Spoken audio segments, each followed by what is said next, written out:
Hello everyone, welcome to Sanmarga classes. 23ನೇ ಪ್ರಶ್ನೆ ಕೇಂದ್ರ ಸರ್ಕಾರ ಎಂಬಂತಹ ಚಾಪ್ಟರ್ ಇಂದ ರಾಷ್ಟ್ರಾಧ್ಯಕ್ಷರ ಶಾಸನೀಯ ಅಧಿಕಾರ ಮತ್ತು ಕಾರ್ಯಗಳನ್ನ ತಿಳಿಸಿ ಅಂತ ಕೇಳಿದ್ದಾರೆ. ರಾಷ್ಟ್ರಾಧ್ಯಕ್ಷರ ಶಾಸನೀಯ ಅಧಿಕಾರ ಮತ್ತು ಕಾರ್ಯಗಳು.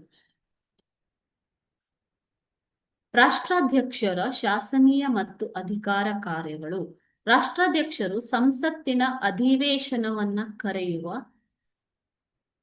ಮುಂದೂಡುವ, ಸದನಗಳನ್ನು ಉದ್ದೇಶಿಸಿ ಹಾಗೂ ಜಂಟಿ ಅಧಿವೇಶನವನ್ನು ಉದ್ದೇಶಿಸಿ ಭಾಷಣ ಮಾಡುವ, ಲೋಕಸಭೆಯನ್ನ ವಿಸರ್ಜಿಸುವ ಅಧಿಕಾರವನ್ನು ಕೂಡ ಹೊಂದಿದ್ದಾರೆ.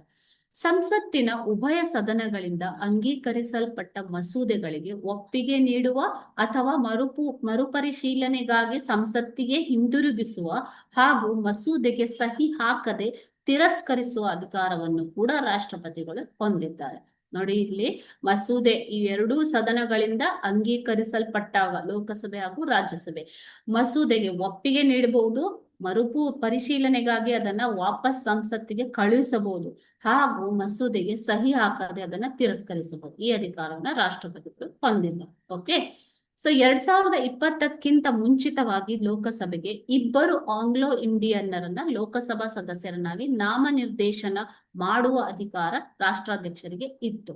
ಆದರೆ 2020ರಲ್ಲಿ ಜಾರಿಗೆ ಬಂದ 104ನೇ ಸಂವಿಧಾನ ತಿದ್ದುಪಡಿ ಕಾಯ್ದೆಯು ಈ ನಾಮನಿರ್ದೇಶನವನ್ನ ಮುಂದುವರಿಸಿಲ್ಲ. ಕಲೆ, ವಿಜ್ಞಾನ, ಸಮಾಜ ಸೇವೆ, ಸಾಹಿತ್ಯ ಈ ಕ್ಷೇತ್ರಗಳಲ್ಲಿ ವಿಶಿಷ್ಟ ಸೇವೆ ಸಲ್ಲಿಸಿದ 12 ಜನರನ್ನ ರಾಜ್ಯಸಭಾ ಸದಸ್ಯರನ್ನಾಗಿ ನಾಮನಿರ್ದೇಶನ ಮಾಡುವ ಅಧಿಕಾರವು ರಾಷ್ಟ್ರಪತಿಗಳಿಗೆ ಇದೆ.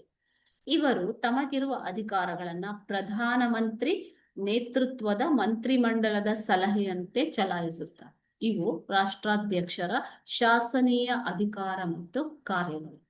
Thank you.